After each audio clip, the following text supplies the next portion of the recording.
కొన్ని వెబ్సైట్స్ కానీ కొంతమంది వ్యక్తులు పదే పదే దాడి చేస్తుంటారు, వాళ్ళ మీద ఖచ్చితంగా యాక్షన్స్ ఉంటాయి. విశ్లేషకులు లాంటి వాళ్ళు, సీనియర్ విశ్లేషకులు లాంటి ఒక పొరపాటు, ఒక తప్పు ఒక జరిగి, కానీ మిగతా వాళ్ళు చాలా మెథాడికల్గా చేస్తూ ఉన్నారు. That action will be continued. అంటే మీ ఇష్టానికి మీరు మాట్లాడేసి తప్పించుకుందామంటే, ఎందుకని చెప్తున్నానంటే, నా దగ్గర పోగొట్టుకోవడానికి ఏం లేదు. నన్ను ఎంత తిట్టారంటే ఇంక మీరు నన్ను తిట్టలేనంత, నన్ను ఎంత బద్నాం చేశారంటే ఇంక మీరు బద్నాం చేయలేనంత, అసలు మీరు ఎన్ని రకాలుగా నన్ను హింసించారంటే, నా క్యారెక్టర్ అసాసినేషన్ మీరు ఎంత ఇదిగా, నేను ఎదురు మాట్లాడాలంటే మీరు ఇళ్లలోంచి పారిపోతారు. నా గొంతు అంత బలమైంది, గుర్తుపెట్టుకోండి.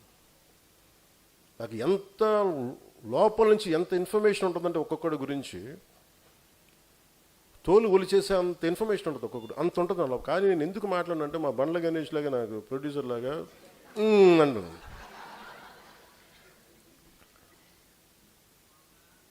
అని ఎందుకు చెప్తా అంటే, అసలు ఎంతని కూడా పెట్టుకుంటూ వదిలేదు. కానీ నాకు ఇప్పుడు ఏమనిపించిందంటే, as we are building an organisation, very committed discipline organisation, మన ఫైట్ కూడా స్ట్రక్చర్డ్గా ఉండాలి. మీరు ఇక్కడ ఉన్న సాధకులందరూ చెప్తారు, మీరు స్ట్రక్చర్డ్గా ఉండాలి. మీరు ఒక సభకు వచ్చినప్పుడు మీద పడిపోయి కాకుండా యువర్ సాధక్స్, మీ ప్రవర్తన, మీ బిహేవియరే is a discipline for the party. మీరే వెన్నెముక పార్టీకి.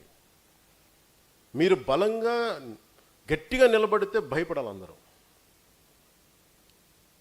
మీరు ఒక్కొక్క 200 మందిని 100 మందిని మీరు మెంబర్షిప్ చేయగలిగారని మీరు ఎంత కదిలించి ఉండాలి, ఒక్కొక్కడిని ఎన్ని చెప్పు ఉండాలి. నేను అది గుర్తించాను మిమ్మల్ని.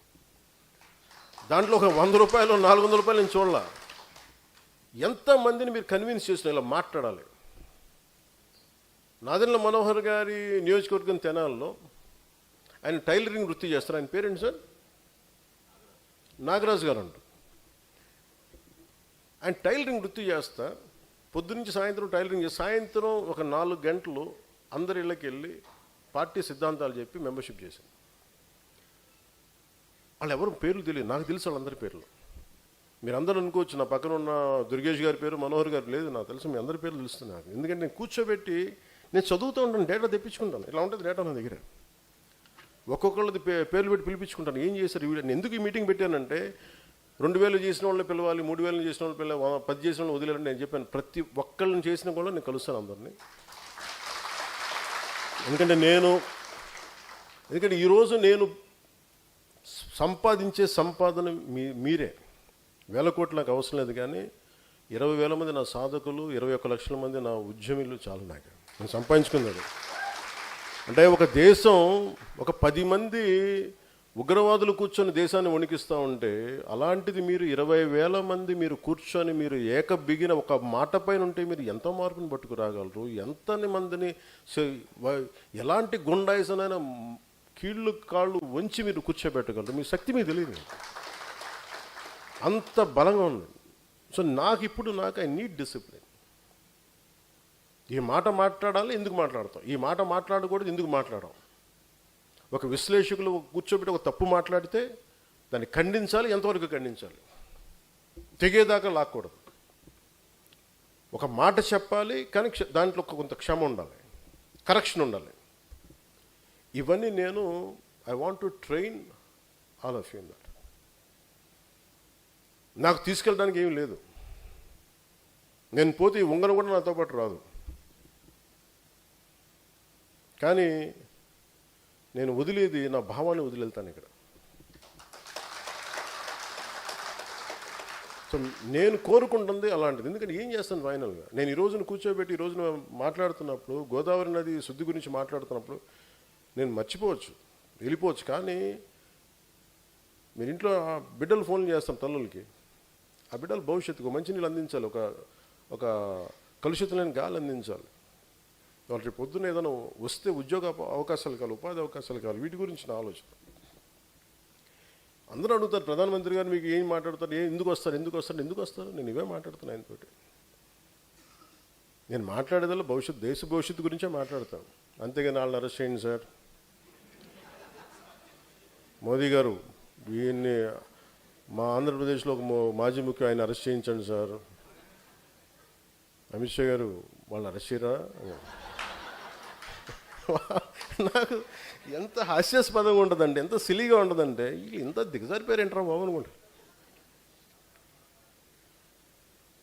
ఆ స్థాయి వ్యక్తుల దగ్గరికి వెళ్ళి ఒక ఖగార్ ఆపరేషన్ సమర్థవంతంగా నడిపిన ఒక అమిత్ షా గారి దగ్గరికి వెళ్ళి ఆర్టికల్ 370ని తీసుకెళ్ళి భారతదేశం సంపూర్ణ విలీనం చేసిన వ్యక్తి బెంగాల్లో కూర్చోబెట్టి మాట్లాడితే ఇది మీరు హిందువుల పార్టీ అంటే కూర్చోబెట్టి ముస్లిం సమాజం కూడా బలంగా ఓట్లేసి అంత నమ్మకం సాధించారు అక్కడ. అలాంటిది నిజంగా అమ్మా, నిజంగా మనస్ఫూర్తిగా చెప్తాను అనుకున్నా.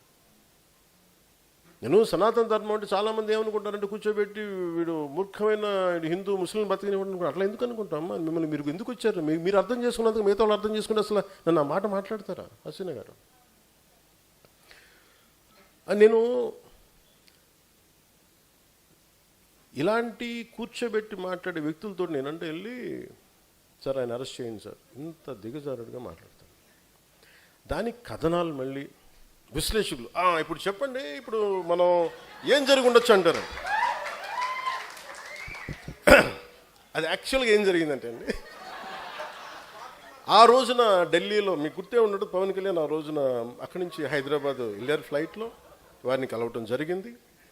ఆ జరిగిన 32 నిమిషాలు 29 నిమిషాల 34 సెకండ్లలో 4 నిమిషం 32 సెకండ్లో ఇది లేవనెత్తారంట. ఆయన 6 నిమిషాల మటుకు లేదు దీన్ని ఖండించారు. ఇంత గొప్పగా చెప్తారు మహాన్మాడు. వీళ్ళందరూ కింద కూర్చున్నాను చెప్పండి. ఓకే ఓకే ఓకే అండి. దే నేను మనోహర్ గారికి చెప్పను నేనేం మాట్లాడాను, ఆయనకేం తెలుస్తుంది. ఏం మాట్లాడతాం నిజంగా ఆ స్థాయి వ్యక్తులు ఏం మాట్లాడతాం అంటే నేను కోర్టులు చెప్పాలండి. ఈ దేశ ప్రధాన న్యాయమూర్తులకి ఒక మాజీ ముఖ్యమంత్రి ఇన్ని కేసులు పెట్టాడు అని నేను చెప్పాలా?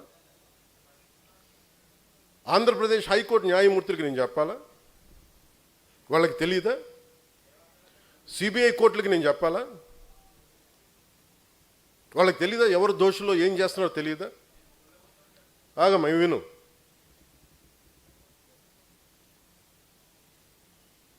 ఏ కేసుల్లో ఎవరు చేస్తున్నారో వాళ్ళకి తెలియదా? అందుకనే కదా దాఖలైన కేసులన్నీ. వీళ్ళకి మేము చెప్పాలా? అవమానం చేసినట్టుగా నిజంగా ఈ టీవీ సంస్థలు కానీ ఇలాంటి చేసే సంస్థలు నిజంగా ప్రజా సమస్యల గురించి మీరు ఎప్పుడన్నా మాట్లాడారా? ఇంత కలుషితం అవుతుంది, దీనివల్ల ప్రజలకు ఇంత ఆరోగ్యాలు పోయినాయి, అవి మాట్లాడరు మీరు. ఎంతసేపు ఎదవ చండాలపు రంకులు బొంకులు తప్ప మీరు మాట్లాడేది. చిన్నప్పుడు మేము ఒక ఏదో మ్యాగజైన్ గుర్తులేదు నాకు, ఏదో పేపర్ తెలుగు ఆంధ్రప్రభ అని తెలియదు, దాంట్లో ఫాలాక్షన్ డైరీ అని ఒకటి ఉండేది చిన్నప్పుడు.